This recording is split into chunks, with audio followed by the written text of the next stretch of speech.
di sini saya ingin menjelaskan tentang siklus pendapatan menurut para ahli. Di mana menurut Romney dan Steibar, pada tahun 2005, siklus pendapatan adalah rangkaian aktivitas bisnis dan kegiatan pemrosesan informasi terkait yang terus berulang dengan menyediakan barang dan jasa ke para pelanggan dan menyerahkan kas sebagai pembayaran dari penjualan-penjualan tersebut.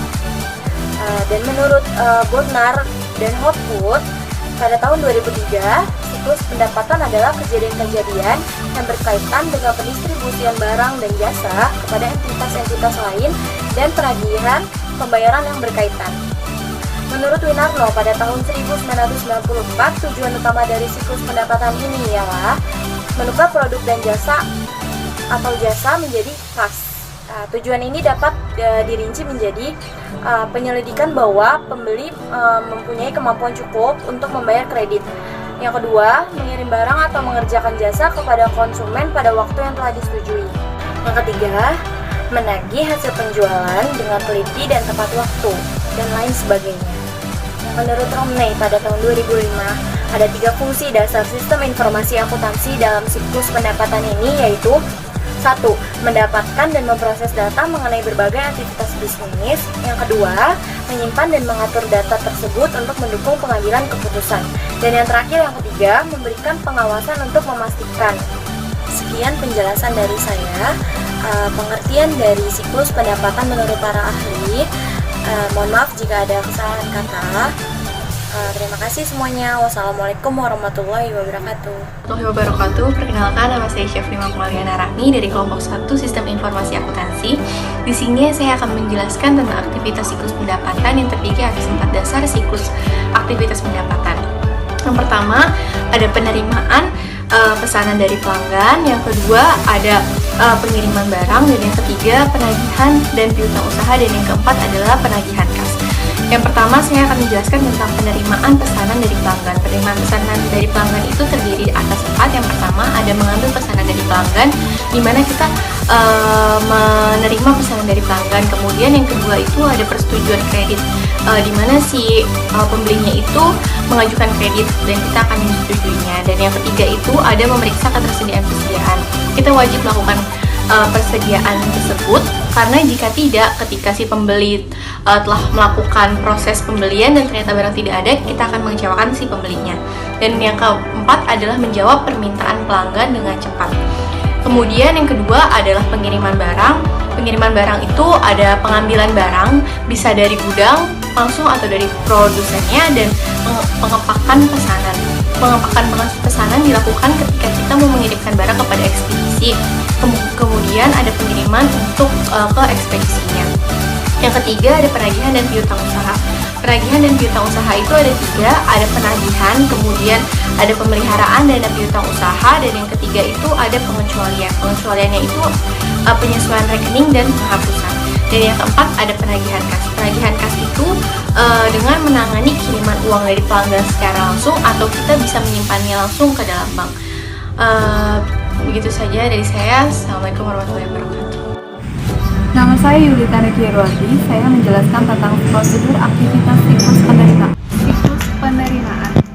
Siklus pendapatan dimulai dengan penerimaan pesanan dari para pelanggan. Departemen bagian pesanan penjualan yang bertanggung jawab pada akhir direktur utama bagian pemasaran melakukan proses entry pesanan penjualan. Entry pesanan penjualan mencakup 3 tahap: mengambil pesanan dari pelanggan, memeriksa dan menyetujui kredit pelanggan, serta memeriksa ketersediaan dan juga menjawab permintaan pelanggan. Yang pertama, mengambil pesanan pelanggan. Pesanan pelanggan dapat diterima dalam berbagai cara: di toko, melalui surat, melalui telepon, melalui website, atau melalui tenaga penjualan di lapangan. Salah satu cara untuk meningkatkan efisiensi entry pesanan penjualan adalah dengan mengizinkan para pelanggan untuk memasukkan data pesanan penjualan sendiri. Hal ini secara otomatis akan mencapai penjualan melalui website, tetapi hal ini juga dapat dicapai baik dalam penjualan melalui toko maupun surat. Yang kedua, persetujuan kredit. Sebagian besar penjualan antar perusahaan atau business to business sales dilakukan secara kredit. Penjualan secara kredit harus disetujui sebelum diproses. Bagi pelanggan lama dengan catatan pembayaran yang baik, pemeriksaan kredit formal untuk setiap penjualan biasanya tidak dibutuhkan. Pada kasus semacam ini, menyetujui kredit bagi pelanggan melibatkan pemeriksaan file input pelanggan untuk memverifikasi saldo yang ada, mengidentifikasi batas kredit pelanggan, dan memverifikasi bahwa jumlah pesanan tersebut ditambah dengan saldo rekening yang tidak melebihi batas kredit. Proses ini dapat diotomatiskan dengan menggunakan pemeriksaan edit lainnya. Selama proses edit pesanan, yaitu pemeriksaan batas, otoritas khusus untuk mengikuti kredit digunakan bagi para pelanggan baru. Ketika sebuah perusahaan melebihi batas kredit pelanggan tersebut atau ketika pelanggan tersebut memiliki saldo lewat jatuh tempo yang belum bayar, otoritas tes ini harus dilakukan oleh manajer bagian kredit. Yang ketiga, memeriksa ketersediaan persediaan. Langkah berikutnya adalah menetapkan apakah tersedia cukup persediaan yang memenuhi pesanan tersebut, agar pelanggan dapat menginformasikan mengenai perkiraan tanggal pengiriman. Apabila tersedia cukup banyak persediaan yang memenuhi pesanan tersebut, pesanan penjualan dapat dilengkapi dan kolom jumlah yang tersedia dalam sel persediaan setiap barang dikurangi jumlah barang yang dipesan. Ketika ketersediaan telah dipastikan, sistem tersebut kemudian akan membuat kartu pengambilan barang atau tiket yang berisi daftar jenis-jenis barang dan jumlah setiap jenis barang yang dipesan pelanggan. Kartu pelanggan memberikan otorisasi bagi bagian pengawasan persediaan yang melepaskan barang dagangan ke bagian pengiriman. Kemudian yang keempat, menjawab permintaan pelanggan. Pelayanan pelanggan adalah hal yang begitu penting jika perusahaan menggunakan software khusus yang disebut dengan manajemen pelayanan pelanggan atau Customer Relationship Management atau yang disebut CRM. Untuk mendukung proses seperti ini, sistem CRM membantu mengatur data mengenai para pelanggan hingga data tersebut dapat digunakan untuk memfasilitasi layanan yang lebih efisien serta proporsional. Tujuan dari CRM adalah untuk memperhatikan pelanggan. Sistem CRM harusnya dilihat sebagai suatu cara untuk meningkatkan pelayanan pelanggan yang diberikan. Tujuannya adalah untuk mengubah pelanggan yang loyal menjadi pelanggan yang puas dengan cara memperdalam hubungan tersebut. Aktivitas dasar kedua dari siklus adalah memenuhi pesanan pelanggan dan memberikan barang dagangan yang dibutuhkan tersebut. Departemen bagian perdagangan dan pengiriman melakukan aktivitas tersebut. Adapun proses tersebut terdiri dari dua tahap. Yang pertama, mengambil dan mengepak pesanan. Kartu pengambilan barang yang dicetak sesuai dengan entry pesanan penjualan akan memicu proses pengambilan dan pengepakan. Para pekerja bagian gudang menggunakan kartu pengambilan barang untuk mengidentifikasi produk mana dan jenis dan jumlah setiap produk untuk membedakan dari persediaan kemudian akan digunakan ke departemen pengiriman.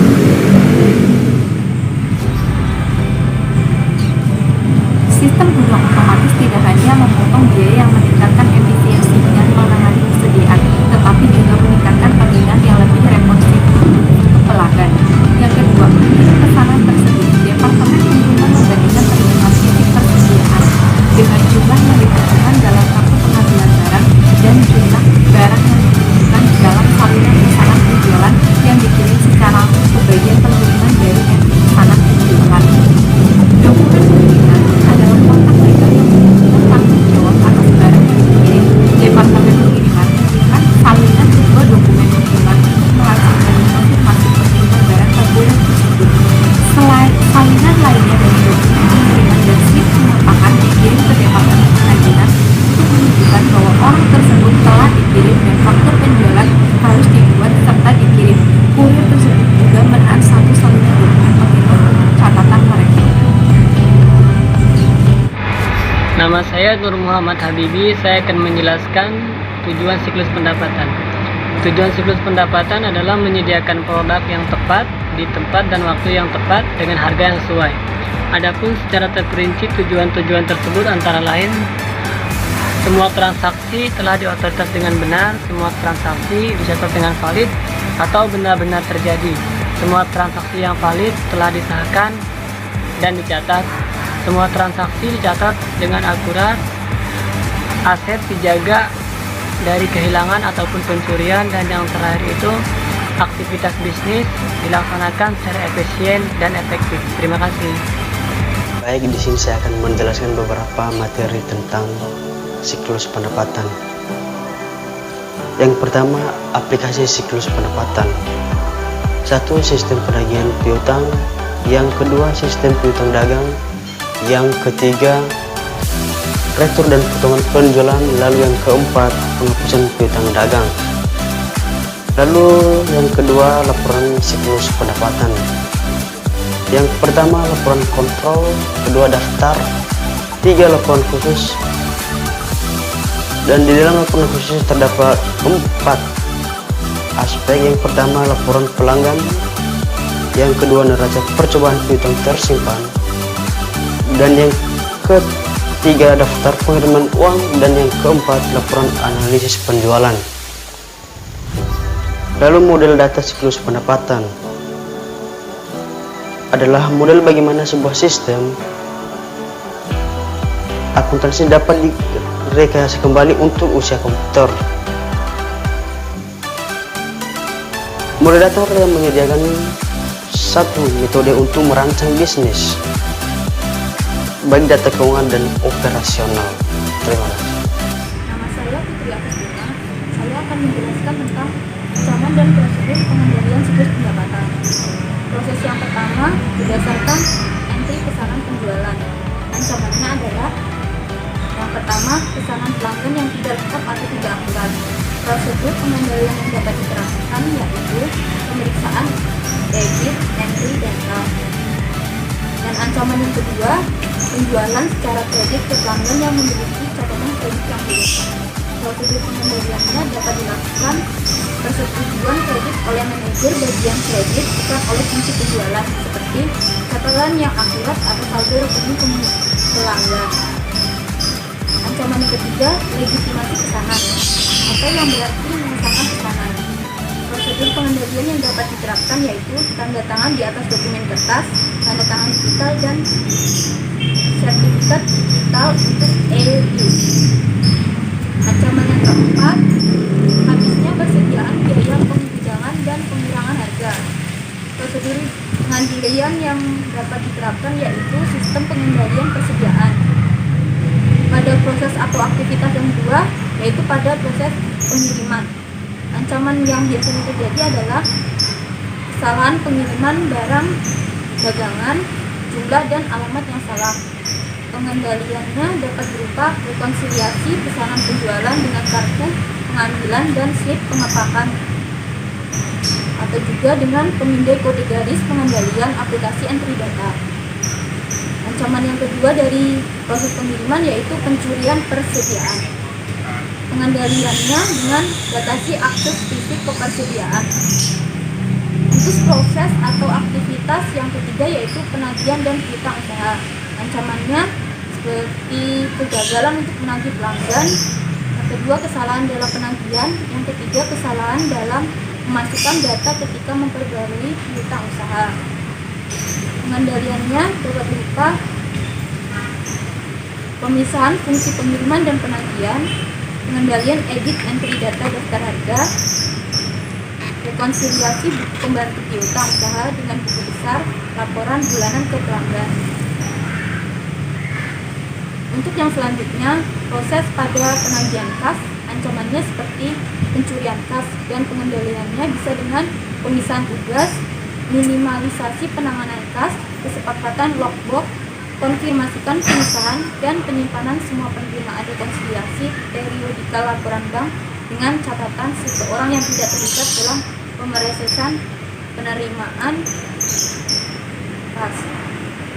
Proses yang selanjutnya adalah masalah-masalah pada pengendalian umum. Ancamannya seperti kehilangan data dan kinerja yang buruk. Untuk kehilangan data, pengendalian yang dapat kita terapkan yaitu prosedur cadangan dan pemulihan dari bencana, juga pengendalian akses maupun secara fisik dan logis. Secara fisik berarti kita membatasi akses dari orang-orang yang dapat masuk siapapun saja. Kinerja yang buruk, prosedur pengendaliannya dapat dilakukan dengan persiapan dan tinjauan laporan kinerja. Di bagian terakhir, saya akan menjelaskan tentang flowchart siklus pendapatan. Berikut penjelasannya. Bagian pertama, pelanggan memesan ke bagian penjualan berupa permintaan barang dalam bentuk dokumen. Bagian penjualan menerima dokumen pesanan pelanggan dan membuat nota penjualan secara manual dan tidak menggunakan komputer. Nota penjualan tersebut dibuat dalam 2 rangkap, yang satu untuk pelanggan dan yang satunya lagi diberikan kepada kasir. Nah, pelanggan membayar ke kasir berupa uang tunai. Kasir pun mencatat ke jurnal penerimaan kas secara manual. Kasir menyetor uang ke bank dan menerima slip setoran bank. Jurnal penerimaan kas yang dikirim oleh kasir tadi ke bagian buku besar akan dijumlah dan diposting ke buku besar. Baik, sampai di sini dulu pembahasan kami mengenai siklus pendapatan. Semoga bermanfaat untuk kita semua dan mudah dimengerti. Dan jika ada kata-kata yang kurang, penjelasan serta kalimat yang kurang, mohon ditambahkan di kolom komentar. Sampai di sini dulu ya teman-teman semua. Sampai jumpa di lain waktu.